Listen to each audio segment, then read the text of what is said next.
Hello friends, स्वागत है आपका हमारे यूट्यूब चैनल पे। फ्रेंड्स, आज हम संस्कृत के बहुत ही महत्वपूर्ण क्वेश्चंस लाए हैं जो टीजीटी, पीजीटी, जीआईसी में पूछे गए क्वेश्चंस हैं। तो आप इन्हें एक बार ज़रूर पढ़ लें क्योंकि ये आपके सिलेबस से लिए गए क्वेश्चन हैं और यह पिछली कई परीक्षाओं में पूछे भी गए हैं। नए सिलेबस के अनुसार क्वेश्चन हैं। तो आइए देखते हैं क्वेश्चन कैसे हैं। पहला क्वेश्चन है, तात्पर्य अर्थोऽपि केश्चित् इत्यंशे केश्चित् पदेन मम्मटः केषां मतं प्रदर्शयति।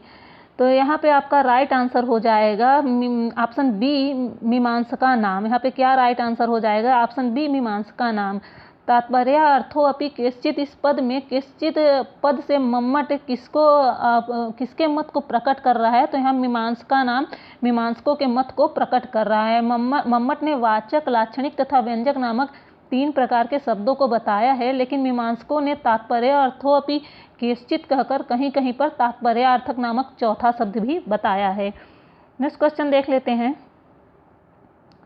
अतिशयनी व्यंग्ये परिभाषा परिचयो भवति। तो यहाँ पे आपका राइट आंसर हो जाएगा ऑप्शन नंबर बी, ध्वनि काव्यस्य।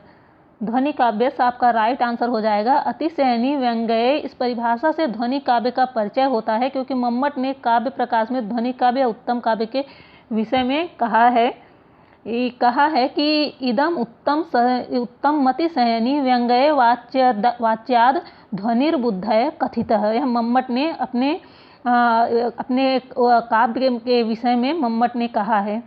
नेक्स्ट क्वेश्चन देख लेते हैं।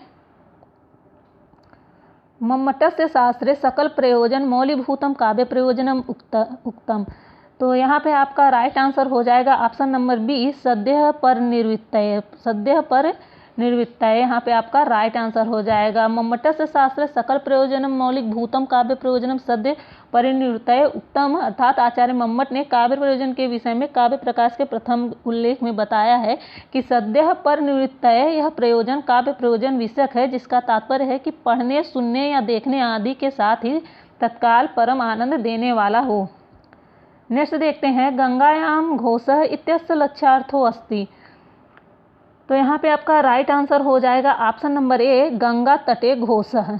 क्या हो जाएगा? गंगा तटे घोषः इत्यस्य लक्ष्यार्थ गंगा तटे घोषः अस्ति, यानी गंगा घोषः इसका लक्ष्यार्थ गंगा तटे घोषः होगा। और इस उदाहरण में प्रयुक्त घोष पद के आधेयत्व रूप से अन्वय का उपादान करने के लिए गंगा शब्द अपने जल प्रवाह रूप में मुख्यार्थ का परित्याग कर समीप्य संबंध से तट रूप अन्य अर्थ को बोधित करता है। नेक्स्ट देख लेते हैं।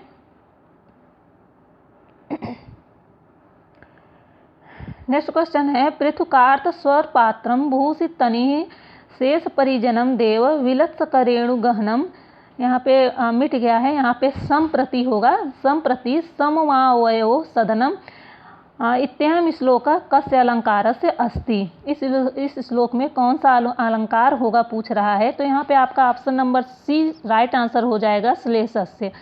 क्या हो जाएगा? सी, श्लेषस्य अलंकार हो जाएगा। यहाँ पे कह रहा है कि हे राजन, इस समय हम दोनों का घर पृथुकार्थ स्वर पात्र है। यहाँ पे पृथुकार्थ स्वर पात्रम यानी बच्चों के रोने का स्थान, और इसका एक अर्थ और बनता है जैसे बड़े बड़े सोने के पात्र से युक्त। और इसका भूषितानि शेष परिजनम देव, इसका अर्थ होगा कि पृथ्वी पर लौटते हुए परिजनों वाला, और इसका दूसरा अर्थ बनता है अलंकृत परिजनों वाला। विलत्सकरेणु गहनम, और यहाँ पे जो मिटा हुआ शब्द है संप्रतिम है, संप्रतिम। यहाँ पे विलत्सकरेणु गहनम चूहों की मिट्टी से भरा हुआ और तथा झूमती हुई हथनियों से भरा हुआ, इसका दूसरा अर्थ बनता है होने से ये हमारा घर सममावयो सदनम, ये हमारा घर होने के कारण ये हमारा घर एक समान हो रहा है। नेक्स्ट देख लेते हैं।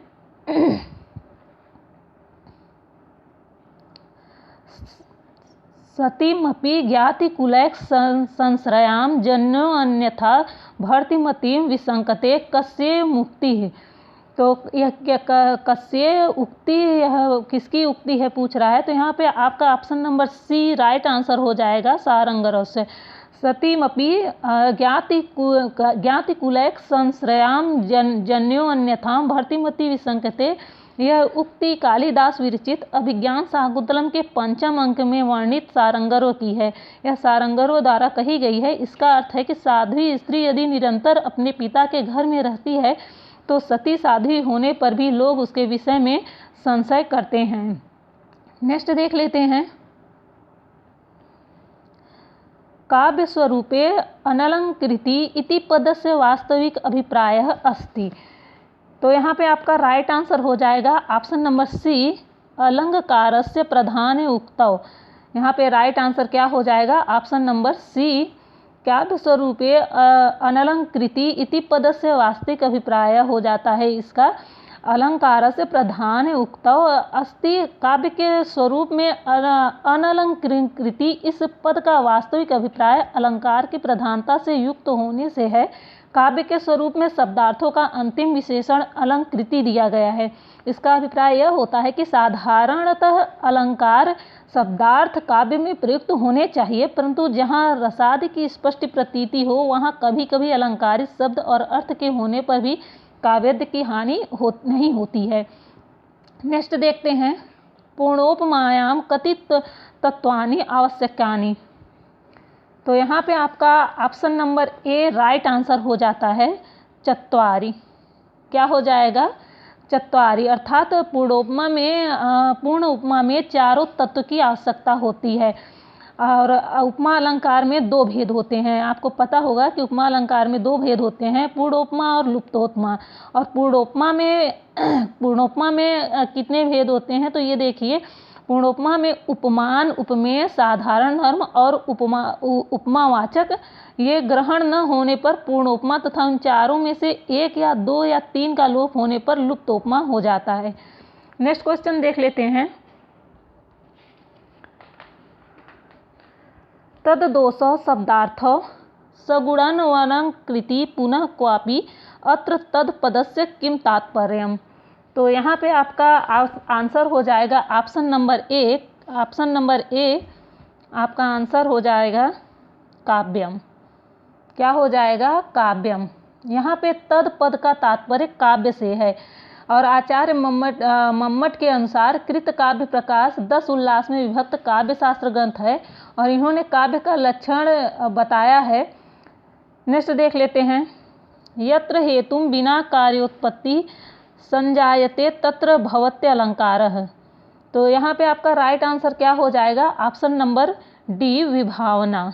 विभावना यहाँ पे आपका राइट आंसर हो जाएगा। अर्थात यहाँ पे यत्र हेतु बिना कार्योत्पत्ति संजायते तत्र भवत्य अलंकारः, जहाँ कारण के बिना कार्य की उत्पत्ति होती है वहाँ विभावना अलंकार होता है। यहाँ विभावना अलंकार का लक्षण जान लीजिए। क्रिया प्रतिषेधे अपि फलम व्यक्तिर्विभावना, यह विभावना अलंकार का लक्षण है। नेक्स्ट क्वेश्चन देख लेते हैं। काव्य हेतु विषय मम्मट रीत्याम किम साधु वर्तते। तो यहाँ पे आपका राइट आंसर हो जाएगा ऑप्शन नंबर ए, इति हेतु। क्या हो जाएगा? इति हेतु। इसका अर्थ होता है यहाँ पे काव्य हेतु विषय मम्मट रीत्या इति हेतु साधु वर्तते तथा काव्य शक्ति निपुणता लोकशास्त्र काव्याध्यते वेक्षणात् काव्य ज्ञान शिक्षयाभ्यास इति हेतु इस्तबुद्धवे। इसका इस सूक्ति में इसका संपूर्ण इस काव्य हेतु विषय के मम्मट ने जो बताया है, इस सूक्ति में संपूर्ण रूप उसका स्पष्ट होता है। नेक्स्ट क्वेश्चन देख लेते हैं। शब्द साम्यम वैषम्ये अपि स्वरस्य यत् कस्यां अलंकारस्य लक्षणम। तो यहाँ पे क्या पूछ रहा है? यहाँ पे पूछ रहा है शब्द साम्यम वैषम्ये अपि स्वरस्य यत् अलंकारस्य कस्याम अलंकारस्य लक्षणम। तो यहाँ पे आपका राइट आंसर हो जाएगा ऑप्शन नंबर ए, अनुप्रासस्य। क्या हो जाएगा? अनुप्रासस्य। यहाँ पे अर्थात इसका अर्थ होगा कि स्वरों की विषमता होने पर भी शब्द साम्य हो वहाँ पे अनुप्रास अलंकार होता है। नेक्स्ट देख लेते हैं। शब्दस्य प्रत्यक्षे इंद्रियार्थ सन्निकर्षो भवति। तो यहाँ पे आपका राइट आंसर हो जाएगा ऑप्शन नंबर सी, समवायः। यहाँ पे क्या हो जाएगा? ऑप्शन नंबर सी, समवायः। नेक्स्ट क्वेश्चन देखते हैं, अभावस्य प्रत्यक्षे इंद्रियार्थ सन्निकर्षो भवति। तो यहाँ पे आपका राइट आंसर क्या हो जाएगा? ऑप्शन नंबर डी, विशेष विशेषण भावः। क्या हो जाएगा? ऑप्शन नंबर डी आपका राइट आंसर हो जाएगा।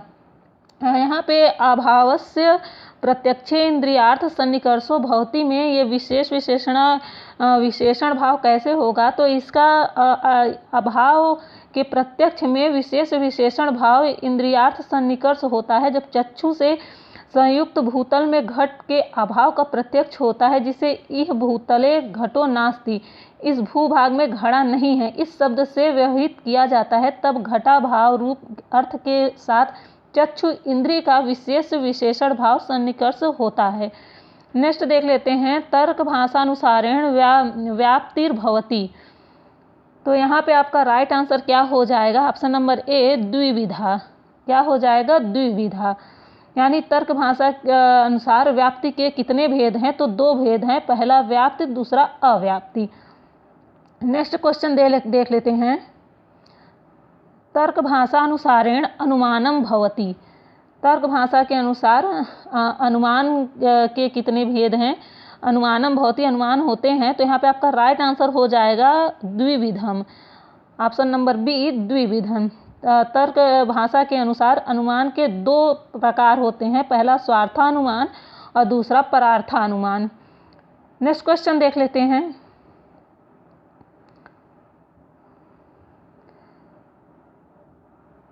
नेक्स्ट क्वेश्चन है, न जाने भोक्तारम कमिः समुपस्थास्यति विधि केन छंदसा विनिर्मितो अयम श्लोकः। तो यहाँ पे आपका राइट आंसर हो जाएगा ऑप्शन नंबर सी, शिखरिणी। राइट आंसर क्या हो जाएगा? ऑप्शन नंबर सी, शिखरिणी। नेक्स्ट क्वेश्चन है, तर्क भाषायाम लिंग परामर्शः अस्ति। तो यहाँ पे आपका राइट आंसर क्या हो जाएगा? ऑप्शन नंबर बी, अनुमानम। क्या हो जाएगा? ऑप्शन नंबर बी, अनुमानम। यहाँ पे तर्क भाषायाम लिंगम परामर्शः अस्ति, लिंग परामर्शो अनुमानम, लिंग परामर्श ही अनुमान है। न्याय दर्शन ने तर्क भाषा में 4 प्रमाण माने हैं, पहला प्रत्यक्ष दूसरा अनुमान, तीसरा उपमान और चौथा शब्द है।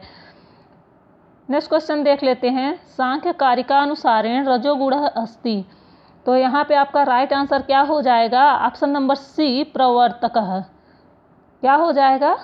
प्रवर्तकः। सांख्य कारिका अनुसार रजोगुण प्रवर्तकः होता है, अर्थात सांख्य कारिका के अनुसार रजोगुण का कार्य प्रवर्तन है और सत्वगुण का कार्य प्रकाश करना व तमोगुण का कार्य नियमन करना होता है। नेक्स्ट क्वेश्चन देख लेते हैं, सांख्य दर्शनम प्रमाणम न मनुते। तो यहाँ पे आपका राइट आंसर क्या हो जाएगा? Option number D, उपमानम।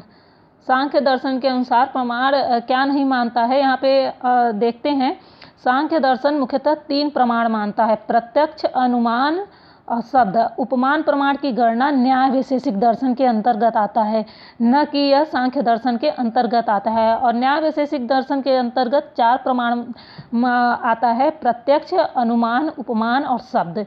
ये 4 न्याय वैशेषिक दर्शन के अंतर्गत आता है। नेक्स्ट देख लेते हैं, सांख्याभिमताया सृष्टि प्रक्रियायाम प्रथम विकारः अस्ति। तो यहाँ पे आपका option number B right answer हो जाएगा, महत्। क्या हो जाएगा? ऑप्शन नंबर बी, महत् राइट आंसर हो जाएगा। सांख्य मतानुसार सृष्टि प्रक्रिया में प्रथम विकार महत् या बुद्धि को कहा गया है। महत् है और महत् की उत्पत्ति मूल प्रकृति से होती है और महत् को बुद्धि, प्रत्यय आदि नामों से भी जाना जाता है। नेक्स्ट क्वेश्चन देख लेते हैं, सांख्य दर्शनस्य सिद्धांतो अस्ति। सांख्य दर्शनस्य सिद्धांतो अस्ति। तो इसका राइट आंसर क्या हो जाएगा? ऑप्शन नंबर डी, सतः सत जायते। क्या हो जाएगा? सतः सत जायते, अर्थात सत से सत उत्पन्न होता है। यह सांख्य दर्शन के सिद्धांत हैं। नेक्स्ट क्वेश्चन देखते हैं, सांख्य दर्शने तन्मात्राणि सन्ति। तो यहाँ पे आपका राइट आंसर क्या हो जाएगा? ऑप्शन नंबर बी, पंच। राइट आंसर क्या हो जाएगा? ऑप्शन नंबर बी, पंच। सांख्य दर्शन पंच तन्मात्राणि सन्ति।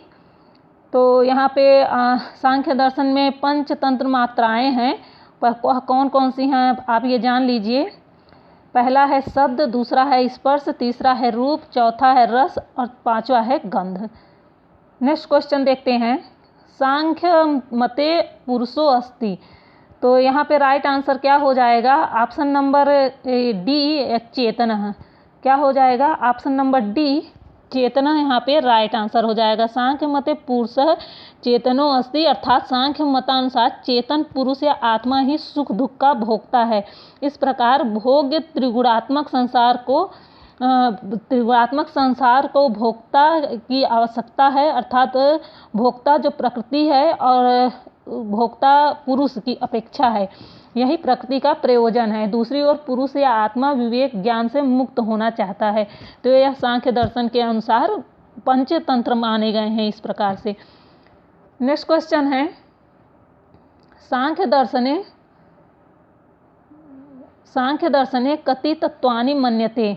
तो सांख्य दर्शन में कितने तत्वों को माना गया है? तो यहाँ पे आपका राइट आंसर हो जाएगा पंचविंशति। कितने तत्वों को माना गया है? पंचविंशति तत्वों को, यानी 25 तत्वों को माना गया है। अगर फ्रेंड्स आपको हमारी वीडियो पसंद आए तो लाइक और सब्सक्राइब जरूर कर लीजिएगा, जिससे आपको इसके आगे के वीडियो मिल सकें। और अगर आपको इसका PDF चाहिए तो आप हमारे व्हाट्सएप लिंक या टेलीग्राम लिंक से ज़रूर जुड़ें। वो नीचे डिस्क्रिप्शन बॉक्स में दिया गया है।